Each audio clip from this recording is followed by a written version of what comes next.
असं म्हणतात की कोणताही गुन्हा परफेक्ट नसतो, म्हणजे कितीही योजना आखली तरी गुन्हा लपत नाहीच. यवतमाळमध्ये मृतदेहाच्या अंगावर असलेल्या अंडरविअरमुळे खुनाचा उलगडा झालाय आणि पोलीस गुन्हेगारापर्यंत पोहोचलेत. धक्कादायक बाब म्हणजे ज्या माणसाची हत्या झालीये तो शिक्षक होता, तर त्याची पत्नी जी मुख्याध्यापिका होती तिनंच पतीचा जीव घेतलाय. पतीला आधी विष देऊन मारलं, मग गुन्हा लपवण्यासाठी मृतदेह जंगलात नेऊन जाळून टाकला. पण मग पोलिसांनी खुनाचा उलगडा कसा केला? या जळीत कांडात मृतदेहाची ओळख कशी पटली? पोलिसांनी या 3 विद्यार्थ्यांना अटक केलीये, ती का केलीये? सगळं पाहूयात या व्हिडिओतून. नमस्कार, मी स्वाती पाटील. ही बातमी तुम्ही पाहताय lokmat.com वर. यवतमाळ जिल्ह्यातल्या चौसाळा वनक्षेत्र परिसरात 15 मे रोजी एक मृतदेह सापडला, जो अर्धवट जळालेल्या अवस्थेत होता. लाहोरा पोलीस ठाण्याच्या हद्दीत ही घटना घडली.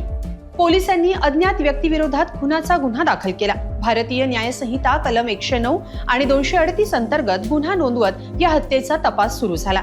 पोलिसांच्या तपासात मृत व्यक्तीचं नाव शंतनू देशमुख असून तो शिक्षक असल्याची माहिती समोर आली. गुन्ह्याचं गांभीर्य पाहून या हत्येचा तपास स्थानिक गुन्हे शाखेकडे सोपवण्यात आला. गोपनीय सूत्रांकडून मिळालेल्या माहितीच्या आधारे पोलिसांनी तपास तर सुरू केला. त्यावेळी जी माहिती समोर आली त्यानुसार मृत व्यक्तीचं नाव शंतनू देशमुख आहे. दारव्हा रस्त्यावरच्या सनराइज इंग्लिश मीडियम स्कूलमध्ये शंतनू शिक्षक होता. त्याच शाळेची मुख्याध्यापिका त्याची पत्नी निधी तिवारी आहे.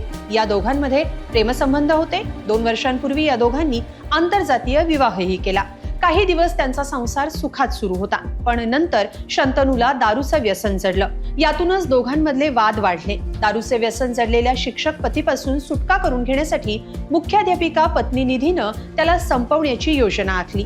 13 तारखेच्या रात्री निधीनं शंतनूला विष पाजलं, ज्यात त्याचा मृत्यू झाला. त्यानंतर तिनं रात्रभर मृतदेह घरातच ठेवला.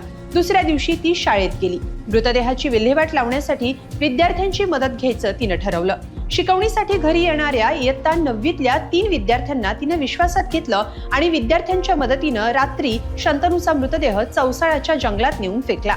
पण अर्धवट जळालेला मृतदेह सापडल्यानं स्थानिक गुन्हे शाखेचा तपास सुरू झाला होता. याच तपासात धक्कादायक माहिती समोर आली. मृतदेहाच्या अंगावर जे शर्ट होतं त्यावरून शंतनूच्या मित्रांनी मृतदेहाची ओळख पटवली. पण मग खून कुणी केलाय हे स्पष्ट नव्हतं. यासाठी पोलिसांनी शंतनूच्या घरी तपास केला. पत्नीची चौकशी सुरू केली. त्यावेळी घरात असलेली शंतनूची अंडरविअर आणि मृतदेहावर असलेली अंडरविअर एकाच कंपनीची असल्याचं समोर आलं. त्यातूनच पोलिसांना उलगडा झाला. पोलिसी खाक्या दाखवल्यावर निधीनं पतीच्या हत्येची कबुली दिली. पोलिसांनी याबाबत काय माहिती दिली आहे ती पाहूया.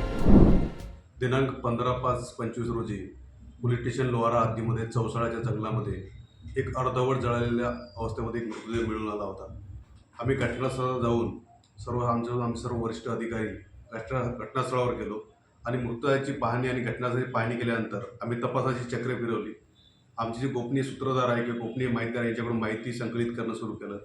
त्या अनुषंगाने आम्हाला अशी माहिती मिळाली की जे दारवा रोड जे बार आहे या ठिकाणी आम्हाला माहिती मिळाली की शंतनू देशमुख नावाचा जो इसम आहे दिनांक 13 तारखेपासून हा घरी नाही आहे आणि तो बारमध्ये जो रेग्युलर दारू प्यायला जात होता त्या ठिकाणी तो आलेला नाही आहे, अशी चर्चा आमच्यापर्यंत आली.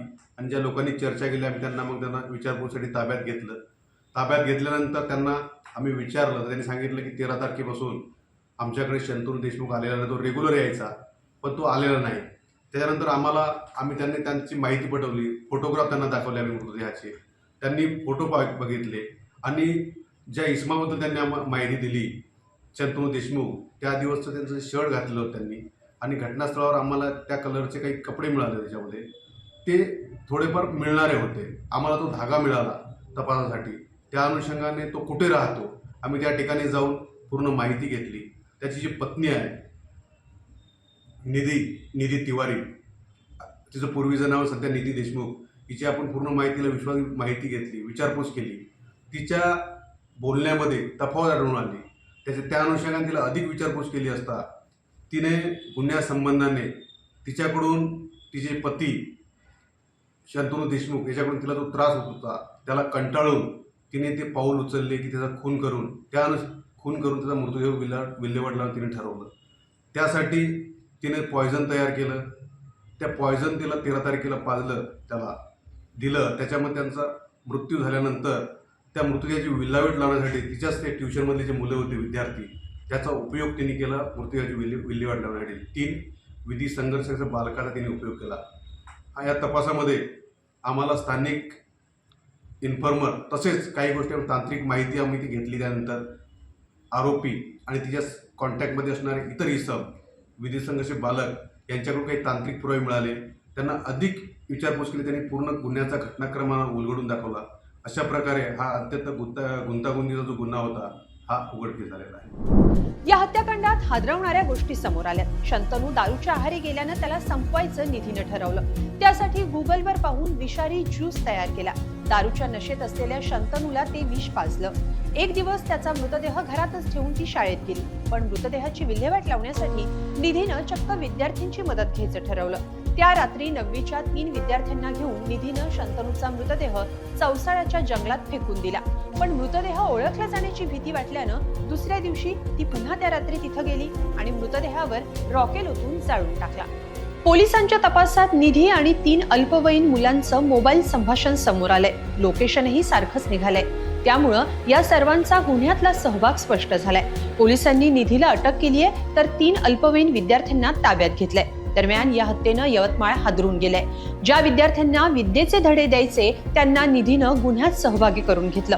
ज्याच्यावर प्रेम केलं त्याला असं संपवण्याचं धाडस पत्नीनं केल्यानं अवघ्या 2 वर्षांच्या संसाराची राख रांगोळी झालीय. पण पोलिसांनी योग्य तपास करत गुन्हेगार पत्नीला जेरबंद केलंय.